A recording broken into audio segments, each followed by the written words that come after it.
Ele vai-nos falar da situação da cannabis na Alemanha, qual é a situação que eles vivem neste momento. Ele vai falar a comunicação do time vai ser em inglês, mas depois na questão na parte de questões e respostas podemos tentar arranjar tradução, ok? Então, be welcome, Tim. You are the last one from this third edition of Cannadouro. Okay, can you hear me? By now people is quite tired. Probably it's because of this that we have the room not totally full. But be welcome to Cannadouro and thank you for coming. Thank you. Yeah. All right. Yeah. Thanks for showing up. I know it's late, and I know this is probably a topic that's not of the highest interest for most Portuguese people, but I still appreciate all the more that you showed up here. Okay. Do you prefer this one? Yeah. Because you are so tall. Yeah. All right. Okay. Try. Yeah. All right. Okay, I don't have a clicker, so all right. I'm Tim Dresemann, like I was introduced already. I work as a research analyst for the German Institute for Medical Cannabis, which means I basically can read scientific studies all day and get paid for it, which is kind of nice. And sometimes I can speak to people like you.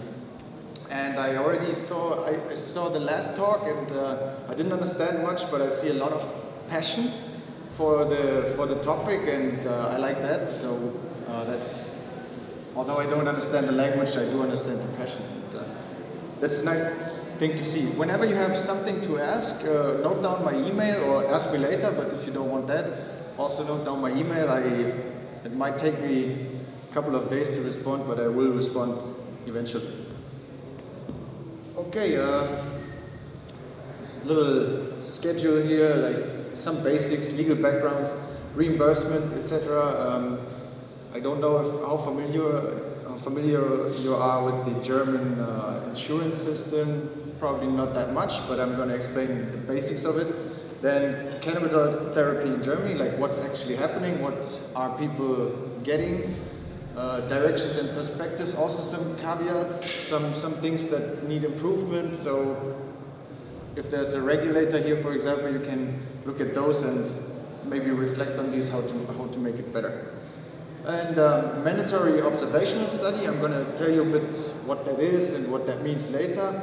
But there's some preliminary results from that, and we're going to take a quick look at those too. All right, we can skip that. All right, so that's the problem that you have to click for every bullet, but that's okay. First of all, cannabis is a narcotic, as probably everywhere in the world and in Europe. This makes it subject to the narcotics law, first of all, but then there's a new law since March 17, cannabis as medicine law, it's actually called that. And cannabis is reimbursable, and how you can get this reimbursement I'm going to tell you later. And also some caveats and challenges that we have to deal with. Yeah, okay, so we can't do this talk without having some of these very, very large sentences. This is actually the translation of the actual law. So this says that narcotics can only be prescribed by physicians, of course, and only if their use is justified in the human body, and it's not justified if the intended effect can be achieved by other means. Okay, which basically means that the narcotic has to be the best option in this case. Right? This is the narcotics law, and this is the first thing you have to deal with. Before you get to reimbursement or anything else, this is the first one. So, 2 clicks more. Yeah. So this is step 1. So if you're a doctor, for example, we do a lot of educational trainings for doctors. That's my actual job, and the first step you have to check is this narcotics law. Can I prescribe narcotics to my patients? And if I can, this makes cannabinoid therapy possible. So this is prescribability, right? Then in that case, if that is a given, you can prescribe cannabis to your patient. So cannabinoids are prescribable, like I said, but up till this point, it's 100% out of pocket, right? So that's unusual for Germany. It's kind of, a little shady, like the impression some people get if they have to pay 100% out of pocket for their medicine. It's like, well, is this actually medicine? Because if it's medicine, why doesn't my insurance cover it, right? So this is the impression. It adds to the stigma, which is not good. The stigma is a big problem still, and it's expensive, right? So if you have to pay it for yourself, it's 20 euro a gram. We have like, the standard doses are like half a gram up to a gram per day per patient. And then, yeah, do the math, it's kind of expensive. Especially if you think about a chronic pain patient who might have not financially the strongest background, this is a big problem. And this out-of-pocket payment should be considered as the last option for the patient if the reimbursement there's no chance for reimbursement. For different reasons, we might get to that later. So how can I get reimbursed? The legal basis for reimbursable cannabis therapy is not the narcotics law, but it's the German Social Security Statute book. I don't know if these are official translations. They just work. It's a Sozialgesetzbuch in German. So this is not the narcotics law. It's a different law. And this says there has to be, if the standard medical services, the ones except for cannabis, are either not available or cannot be made use of for different reasons, then you have a chance to prescribe cannabis. And this, look at the bigger, the things I made a little bit bigger. This is also true, like you don't have to go through all the treatments, yeah? You can also say, the physician can also say, okay, there's another option. For pain, it might be opioids, but for this patient, I say the risk of the adverse events or the side effects profile is not good for my patients. So this doesn't mean you have to go through all the other options before you prescribe cannabis, but this does mean you have to consider all the other options. And the second thing is there has to be a not very unlikely perspective for an expectable positive effect on the course of the disease or on severe symptoms, right? So this means basically patient and physician have to think that if I prescribe cannabis to my patient, this will lead to some improvement. This doesn't have to, like for example, if I have a cancer patient, an oncologist, if he prescribes cannabis, this doesn't have to mean that the cannabis actually cures his cancer, right? This would be the cause of the disease itself. But it can also mean, okay, my pain patient, he's sleeping very bad, he's got pain, and this, so then it would have a positive influence on severe symptoms. So those are the two things to keep in mind. Okay, so you can make one, yeah. So step 2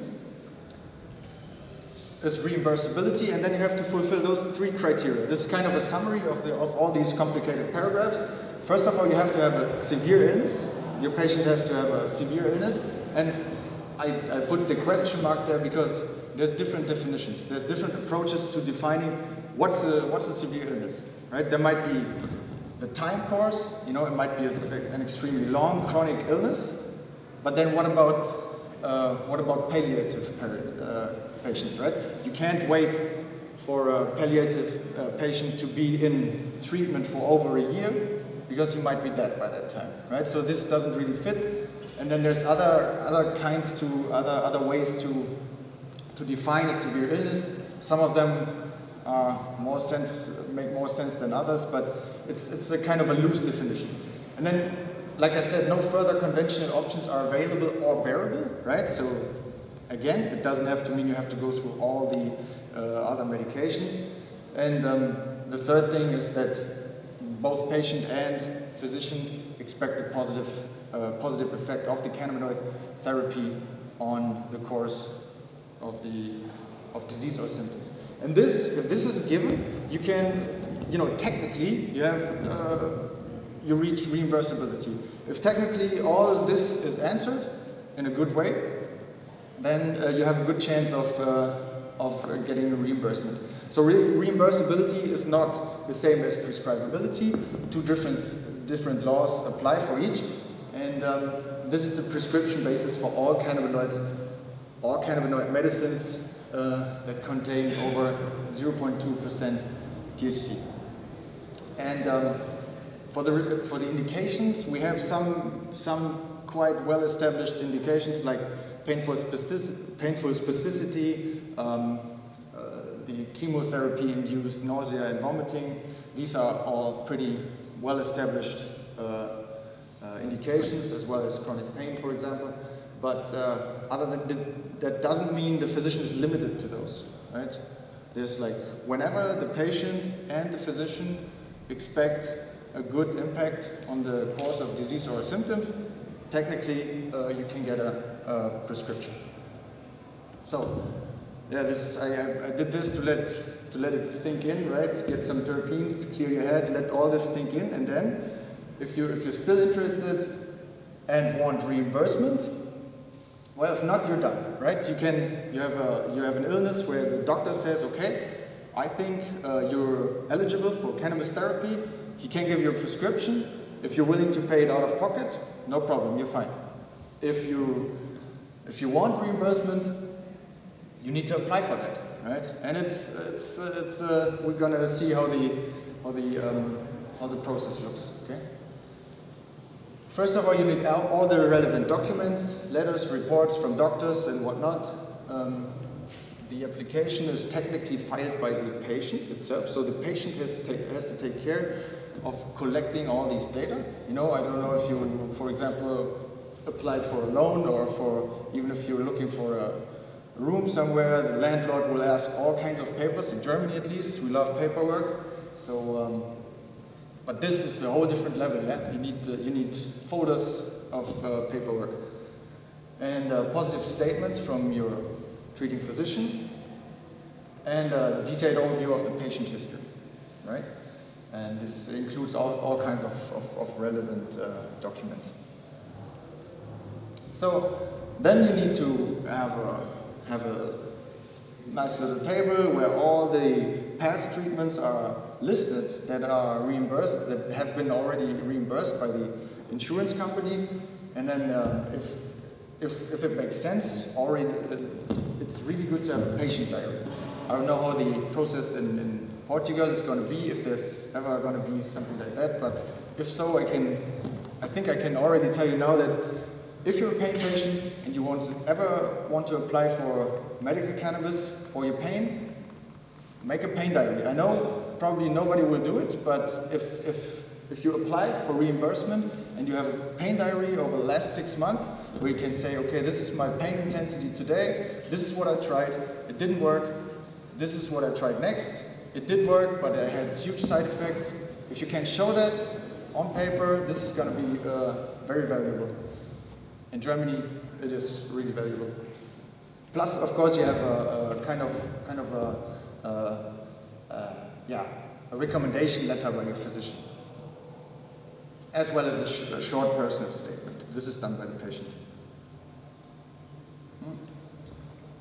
So this brings us to the caveats, problems, difficulties. It's a bunch of work. Most of it is done, or at least the physician has to assist with that work. So it's a lot of work, and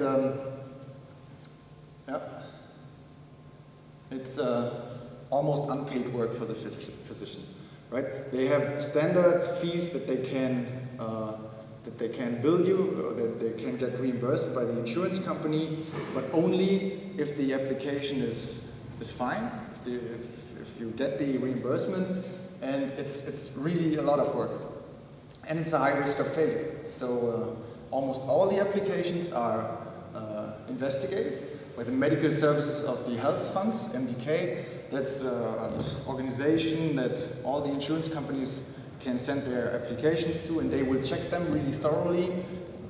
And the problem is, as there's a bunch of problems in the cannabis industry, or in the whole medical cannabis movement that people have to make decisions who don't know much about cannabis. And you're lucky if they know anything about cannabis. So someone will decide if you're eligible for reimbursement of medical cannabis. Someone will decide that who may or may not have any idea of how medical cannabis works, how it works, and whatnot.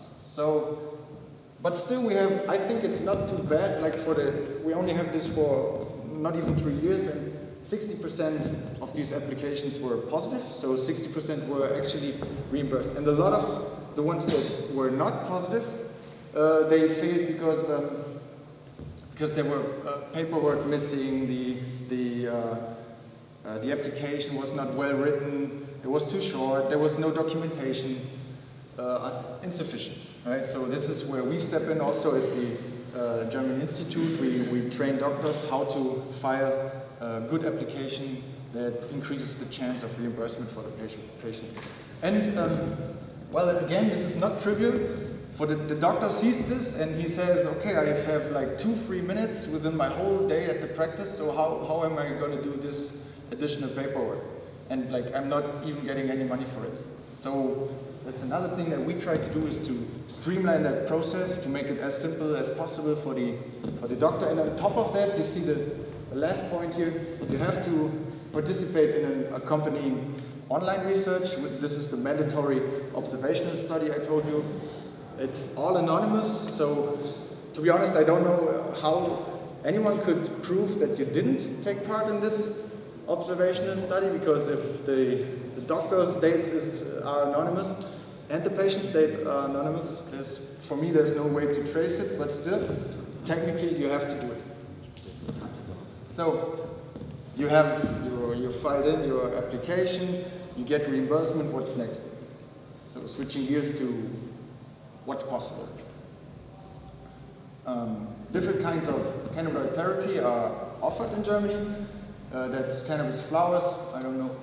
Okay, yeah, the maximum amounts that you can get prescribed and reimbursed by the insurance company is 100 grams of cannabis flowers, 1,000 milligrams of THC in the form of cannabis extracts, and 500 milligrams of pure pharmaceutical THC, which is called dronabinol, and it's available in various forms. And all of these can be, I think I have a slide on that later, but still, all of these, even if you get flowers, the pharmacist can make drops for you, the pharmacist can make capsules for you, or well, nasal spray, eye drops, whatever you need. If you find the right pharmacist, and we know some pharmacists who are doing all of these, then you have these options. So this is just the strains, cannabis strains that are available in Germany right now. I think I checked this last week, some point, 13th of November. It's one pharmacy in Berlin, and they always update their available strains, because we have kind of a supply problem in Germany, and that's kind of frustrating. If the patient finally manages to get a prescription for cannabis, and the physician says, okay, fine, I'm going to write you a prescription, and the patient goes to the pharmacy and he says, okay, I have a prescription for, let's say, 10 grams of Aurora Pedanios 88, right? And the pharmacist says, sorry, we're out of that. So technically the patient has to go back to the doctor, ask him to rewrite the prescription, because the exact strain name has to be on the prescription. Then he goes back to the pharmacist, and he might or might not have the new prescription. So this is a bit frustrating, but I think when the producers, mostly Canadian, as you can see, can establish some kind of steady supply, I hope that this will be a problem of the past soon. So this also means, like I said, we have a significant flexibility for pharmacies. They can do all the magistral compositions. They can give you the flower itself. They can give you the extracts, however you want them. Drops, capsules, suppositories, sprays, eye drops, all of that is possible. So the good thing is the application devices, the Storz and Pickel, we have the Volcano on the left, the Mighty on the right. Those are, in Germany, those are certified medical devices, right? Application aids. And they are also reimbursed. So if you get a prescription for cannabis flowers, you will also get a prescription for this volcano, say, and you just hand it in and it's reimbursed. Sounds good, but again, it's just not attractive for physicians. Like physicians are, like when we do the trainings and they're kind of interested, they see how the endocannabinoid system works, they see there's all these different ways cannabis can help my patient, and then we show them the slide with the available cannabis strains. They're like overwhelmed. So where do I start? Like how do I start prescribing cannabis to my patients? And this is it's not easy. And again, it's unpaid work. Most physicians don't want to go home after work and study all these strains of cannabis and the entourage effect and all of that. We have physicians who want to do that and who are doing that, but usually it's too complicated. If you tell them, okay, here we have an extract, just prescribe the extract, tell your patient to take 1 drop in the morning, 1 drop at night, that's something else, but with the different flowers, the variety, for the patient it's a good thing, for the physician, in the first step it's difficult. Then you can have, as a physician, you can have financial efficiency audits. So actually the government, the MDK, this conglomerate of insurance companies, they can actually check your financial efficiency. Like if the prescriptions you did over the course of the last, 1-2 years, if there would have been a more financial efficient alternative. And they can say, hey, okay, you prescribed all these expensive medicines, why didn't you prescribe those? And they can actually make them eligible for this. They can take the money back. And this doesn't happen. It doesn't really happen in practice, but still it's something like that's always hovering over the physicians, and they're kind of scared. It's not really a reasonable fear, but still. And cannabinoid treatments are not cheap. And people they still think, okay, I might get into legal trouble here. They're still not sure, even though the law is quite clear on this. It's really safe for the physician to prescribe cannabis, but still. And last thing, of course, it's always reoccurring, it's stigmatization. So just a few words on CBD. I know I see it's a really big thing here, and in Germany too, but medically it kind of fell through the cracks, right? It's not a medicine. It's not registered in Germany as a medicine. So as such, it cannot be reimbursed. You can get reimbursement for cannabinoid treatments, but only if it's more than 0.2% of THC. So a way to get around that would be to prescribe a strain that's like, we have one that's 12% CBD and 1%, and 1% THC. So the 1% is more than 0.2%, so it can be reimbursed. This is a bit weird situation, but I think that's the same all over Europe. CBD is just it's a mess right now. So yeah, like I said, this law was written for cannabinoid narcotics, and not for cannabis itself, just narcotics. The narcotic part, which means THC must be more than 0.2%. And yeah, to make things even more complicated, the Federal Office of Consumer Protection and Food Safety, we also love long words in Germany, they recommended to take CBD off the market because they're not sure. They can't say how the status is, so they say, okay, before you do anything wrong, just maybe rather take it off the market. Okay. So there is pharmaceutical grade CBD, but like I said, sometimes it gets reimbursed. I still don't know why and how. I think it might be an accident.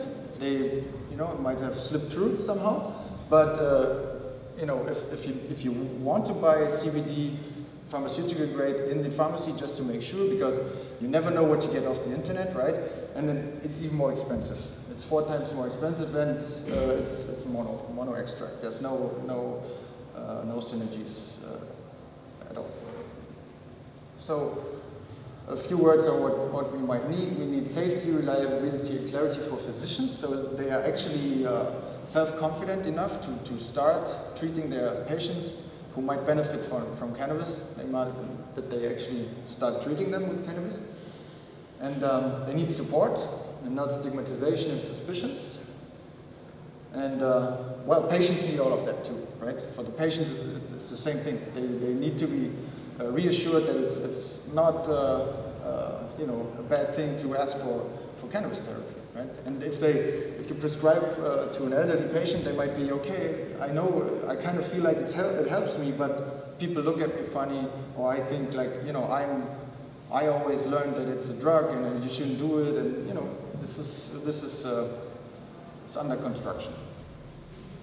So yeah, and what about CBD? We need clear regulations. I think the status right now, it can't be held up for a very long time. But right now, it's, like I said, it's a mess. And of course, clinical research, because what you hear a lot is, even from physicians, they say, yeah, it's nice, I think it might be good for something, but we don't have the evidence yet. And this is, of course, we have a lot of evidence, we have a lot of research, but you know, there's still, in some parts at least, there's an evidence gap. So we need to close that, and the problem with clinical research is who's going to pay for it, right? It's really expensive. Usually only the really big pharma companies can afford to do clinical trials. Well, the kind of clinical trials that we need. And well, they can't patent cannabis flowers, right? They can't put a patent on that. So why are they going to pay marketing, basically, for all the other companies, right? If the others say, okay, let the competition do the clinical research, spend all their money, we're going to profit from that anyway. So it's the problem. I'm not sure how to solve this. Maybe there's other ways to do good clinical research without having to involve the big companies. That would be the best way, I'm not sure. There's different approaches to collect patient data, actual real-life patient data from things like apps. You know, you run into some statistical problems with this kind of data, but still, I think just the amount of data you can get with this could take us somewhere, and I think this is a very promising approach. And of course, educate, right? This is what we do. We go to groups of physicians, we tell them about the endocannabinoid system, why cannabis can work for some patients, what to keep in mind, what to expect. What not to expect, that's also very important, and destigmatize, right? It's a medicine, it should be treated as a medicine. There's no way to be all childish about it, right? There's no need to hide, and it's an important thing. So to close, some mandatory observational study data.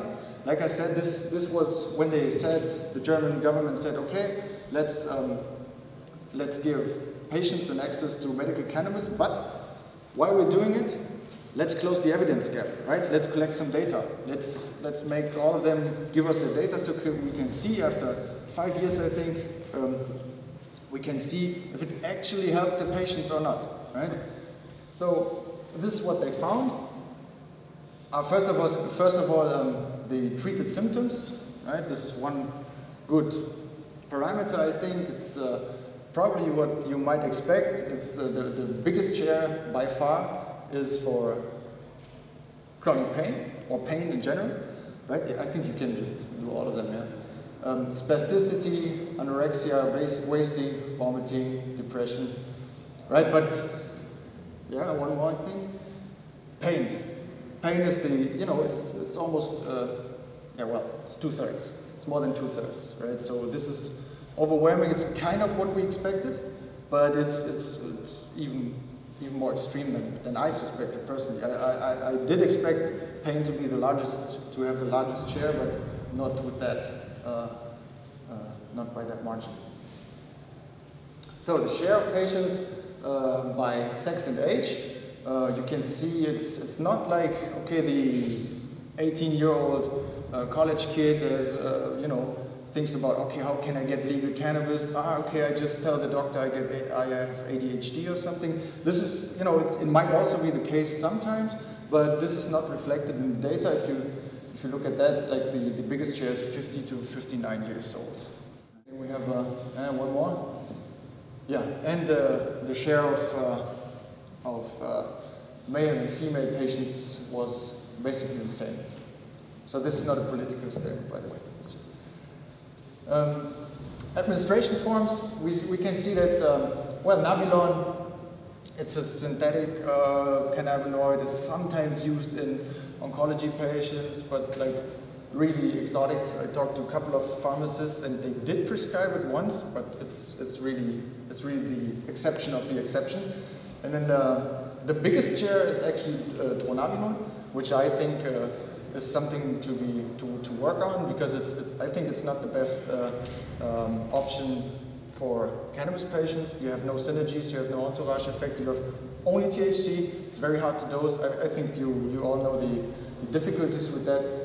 But to my relief, I would say cannabis flowers make up the second biggest part. And then Sativex, well, Sativex is easy for the physician to prescribe, because there's very clear guidelines on that. You have a spray, there's nothing to prepare, you don't have to buy a vaporizer, you just make one pump, 2.7 milligrams THC with each pump. Nice and easy, that's how physicians like it. So I think we might be on a good track if we try to give more clear instructions to the physicians. So prescribing flowers is just as easy for the physician as prescribing Sativex or anything else. And I think the extracts in orange there, it's 2%, but I think this is going to be decreasing very soon, because the large producers, licensed producers from, mostly from Canada, they are bringing full extracts now to the market that have the full cannabinoid spectrum, terpenoid spectrum. Some are better, some are less good, but still, it's for the physician, like I said, it's an easy option. This might be, in the medical market, I think, as much as I personally like flowers, but I think the extracts are going to be the larger share soon, because it's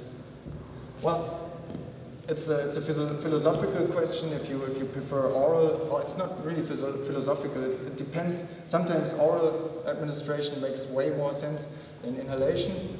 Sometimes it's the other way around. But like I said, physicians like it easy, of course, because they have a lot of work. So they probably, I think they will tend to prioritize extracts.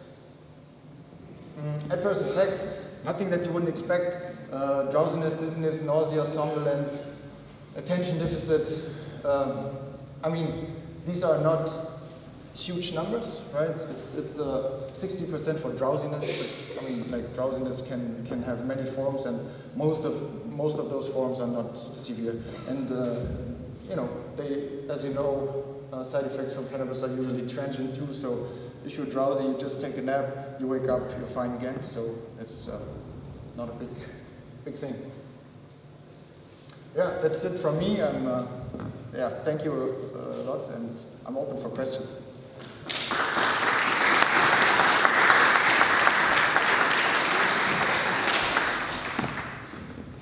Thank you, Tim, for your very clear explanation about how it works in Germany.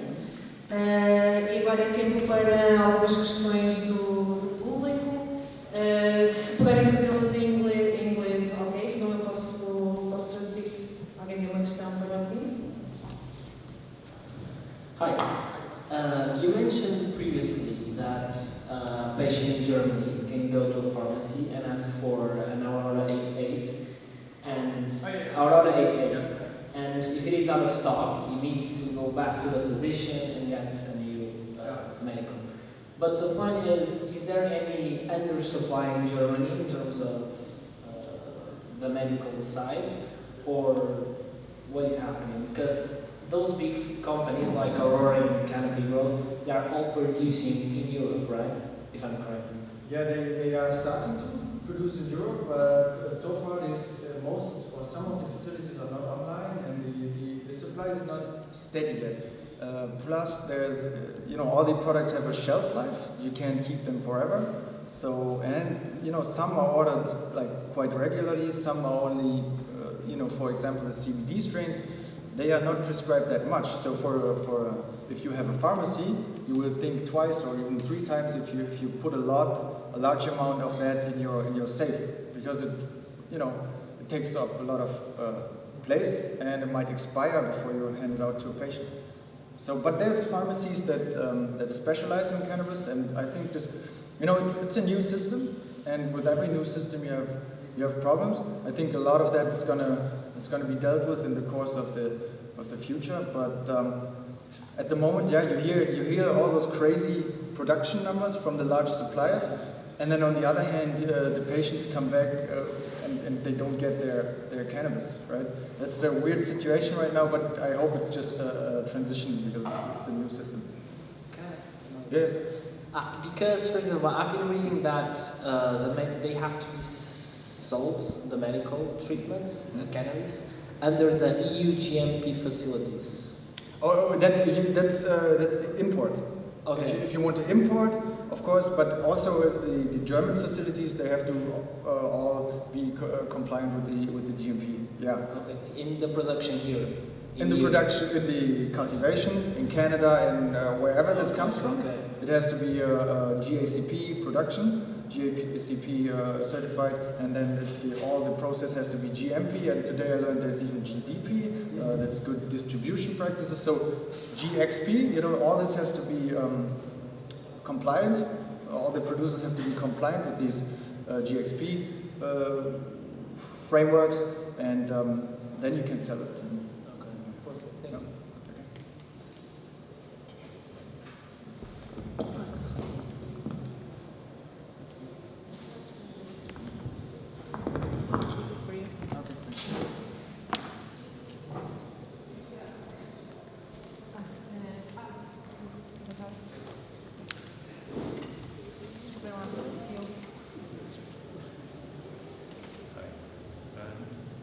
Is it working? Yeah. No, I was very interested by your observational data, and I was wondering what is the opinion of the regulatory authorities on this data? Do they take it seriously? Do you do any kind of recommendations in Germany? You mean with the mandatory observational study? Yeah. Oh yeah, they take it seriously. They were the ones who put it in place. Oh, great. They were the ones, like I said, they said, okay, we're going to allow this for medical purposes, but if we allow it, just you need to give us the data too. So after 5 years, we have a more qualified base how to decide how we will handle it in the future. And I so that's really interesting, because that means that they recommended cannabis as a treatment even before they had the observational data available. There was the option to get cannabis treatment even before that law, but this was an even more exhausting process, even more complicated. It's like with special permits. It was a real, yeah. And second question, I know that in the UK they recently had it's called NICE. It's kind of a institution that does an economical evaluation of if some drug is cost effective or not. Yeah. And you were telling that, CBD is really expensive, and I suppose you were talking not just about the flower, but about Sativex and others. So in the UK, they recently did these studies, and they realized that even being so expensive, that it works to treat patients with these drugs. It's actually less expensive than doing another kind of treatment. So do you think that Germany is getting close to this kind of economical analysis of treatment with cannabis? I think so. They will recommend soon? I think so, because I think a lot of this, we're going to give you a financial audit to check. I think a lot of that is kind of fear-mongering, and it's hot air, I think, because if they take a close look, and we did take a close look, and we looked at the economics, and if you compare it to other treatments, cannabis is not expensive. Cannabis is not cheap, like absolutely, it's not cheap, but if you compare it to other treatments, it's not the most expensive thing you can do. And a last question, you were telling that we cannot, it's difficult to put a patent on CBD, which is actually nice. Well, not on CBD, just on plants in general. On the plant, okay, exactly. because I suppose that industry can easily put a patent on a drug to develop whatever. On a drug, yeah. That's why Sativex has all the studies, all the clinical studies, because it's a finished product. Yeah. You know, you have a patent. You can't just start a company, do your own Sativex and sell it. Yeah, of course. Then you get problems. But you know, if you make a really big and well-designed clinical study, prove with really good evidence that cannabis is good for something as a flower, then every grower can say, hey, look at this scientific research here and buy my flower. You know? Okay, thank you.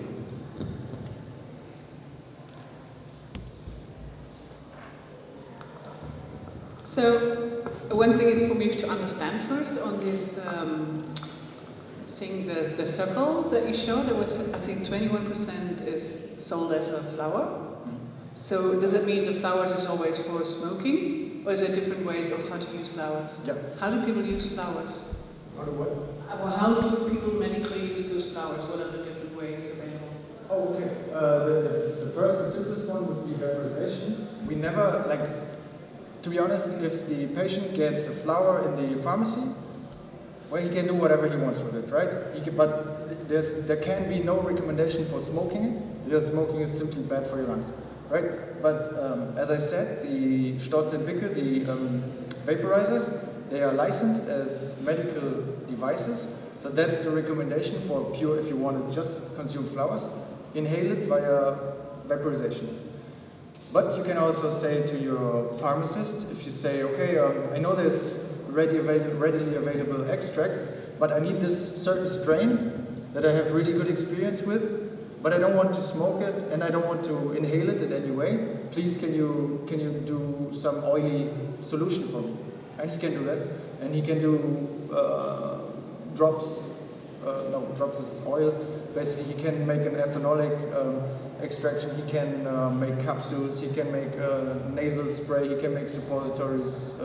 All of that is in theory possible, but you have to find a pharmacist who's willing and able to do this. But we have them. So.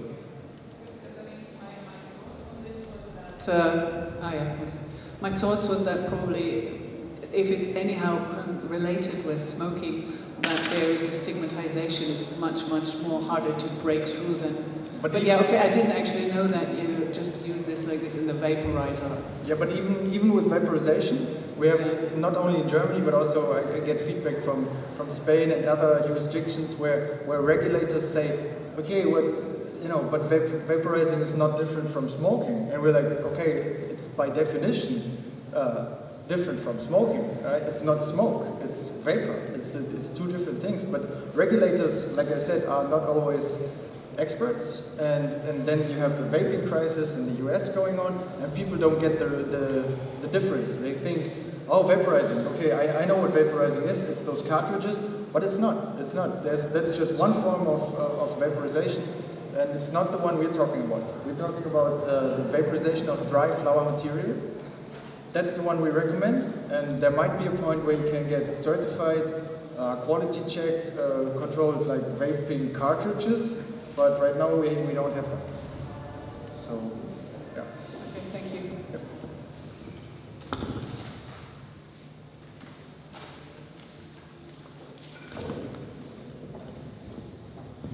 Hi. When you say the pharmacies can make oils or capsules, you mean like a company can make them, or a small pharmaceutical business can do it inside a small pharmacy? Is that what you're saying? Yeah. Actually, so they can produce a drug inside a pharmacy, a small pharmacy? Yeah. That's the traditional way. It's kind of out of style at the moment, but that's that's actually the traditional way pharmacies used to work. And is it common in Germany? Is that what is the percentage between that and being sold from companies? Okay. Products from companies? I can't give you any percentages. Yeah, sure. But there's actually some pharmacies who take a lot of pride in that. Who say, okay, we appreciate working the traditional way, and we want to make those preparations for our patients. And there's, you know, there's Apothekensterben in Germany, which is the dying of pharmacies, because people order their stuff online. So that's one way for pharmacies, especially small pharmacies, to build a profile, right? To say, okay, this is a special thing that we can do, and not many other pharmacies can do it, and we can still ship it online, or you can still order online or whatever. But this is completely possible, yeah. But it's not the mainstream way, right? It's not. It's hard to say, because those numbers I just presented, we can only see that 21% of these prescriptions were for flowers. We can't say from there how were they further processed. Were they extracted, made oil, capsules, whatever, or did the patient just inhale them? We can't really say that. Thanks so much. Yeah. Finalmente, temos mais uma pergunta. Thank you. Just two short questions. The first one is the one that in the circle had the 60-something%. The drug, I don't remember the name, but is that an oil, an extract? What is it exactly? The table I showed was only flowers. No, but the one that had like the circle which okay, sorry, okay. What then? So there's the 21 for the dried flowers and the 60-something. What was that? Like 61 was the dronabinol. What is it? It's a semi-synthetic, purified extract, which is basically pharmautically pure THC. But it's like the consistency. What is it like? Oh, it's like a sticky resin. Right. I know what it is. Okay, and then you can from then that's the mother material, let's say, and from there you can usually dilute it in oil, and then you get oily drops, and you can just put them on anytime. Thanks. And the second one was, you mentioned that the THC product, the CBD products were being kind of recommended to put out of the market. I got a bit lost on that part, because I mean there's also a lot of benefits from the CBD itself. So like a lot of what? Like health benefits from the CBD, not just the THC. No, okay. So I got a bit lost, and I didn't really understand why is it being recommended to be put out of the market and not like actually being. This doesn't have medical reasons. This is just regulatory mess, because they say, okay, we're not sure what's the legal status of CBD right now in Germany or in Europe. We don't know that right now. So they it's the only recommendation they can make, because if they recommend anything else and this shop gets raided by the police, that they take all their stuff, which happened just I think 2 weeks ago for a lot of CBD shops in Berlin and all over Germany. They can say, oh well, but you're saying like hemp-derived CBD, or right. And like the oil, for me, it's pretty. I would say the CBD oil is now in limbo. It's not sure if it's just a novel food thing, or is it a nutritional supplement, right? So and once the regulatory parties have decided on the actual status, I think then we can see some development. But for now, everyone is kind of scared, and they're like, okay, we had the 2 big drugstores who had CBD oil on their shelves, but they took it off and they put it back on, and then now they took it off because it's like I said, it's a regulatory mess right now, and that's again a situation like one company would have to make a step and say, okay, I'm gonna have my product licensed as a, let's say, nutritional supplement, but then once CBD oil, for example, is registered as a nutritional supplement, all the other companies can sell theirs too, and it's like €500,000 to get this status, and then like what company is going to do it, because all the competition is going to profit from it, right? So now we have I think one kind of association of CBD producers who's, I think they're going to try to get this process rolling and then have it registered and done with for all of them, but right now we don't have that. And then would it be considered like as a having a medical procedure or a medical stamp, let's say? Or? No, then it would be, like in this case, it would be a nutritional supplement. All right. And then, that's also, some patients might not be happy with that, because that also does mean it it can't be two things at the same time, right? And if it's a nutritional supplement and not a medicine, I can't get it reimbursed. So I have to pay it, right?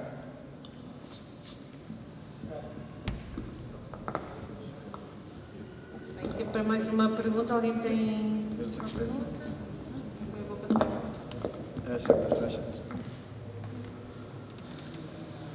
Yeah, one remark while we wait for the last question.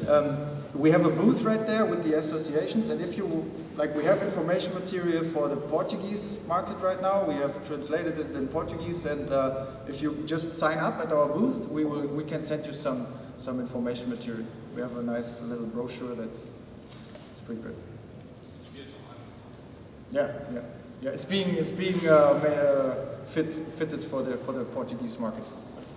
We're close.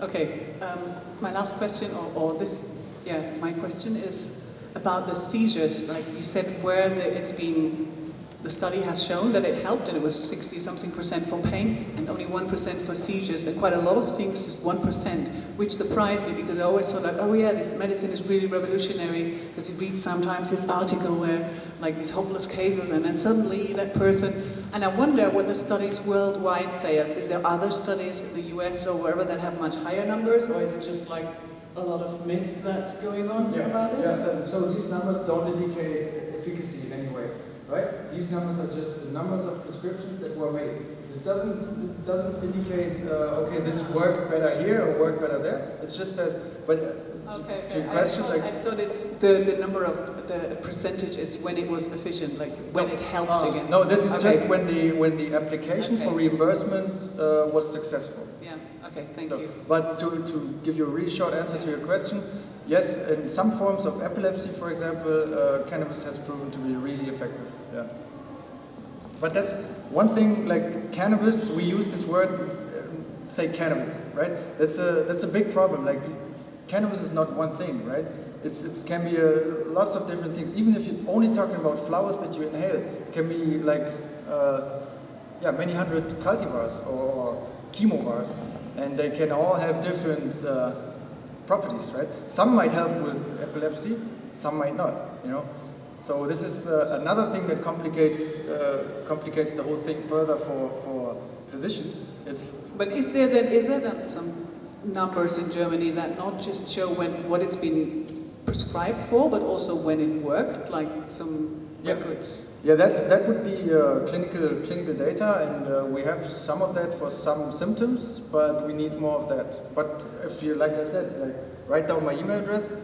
The more specific your question is, the more specific the data I can provide you. But I can definitely, that's my job. I'm a research analyst. I would go through the literature and kind of try to summarize something for you. Thank you. Sure. So thank you very much, Tim, for your very clear presentation. Yeah, thanks. And now, e agora é tempo de fechar então este ciclo de conferências da terceira edição da Cannadouro. Obrigada a todos e a todas por virem assistir, por estarem presentes e por virem visitar a feira, e obrigada também a todos os oradores que vieram enriquecer toda a discussão com a sua sabedoria, com a sua experiência, com o seu conhecimento, e vemos no próximo ano na quarta edição da Cannadouro.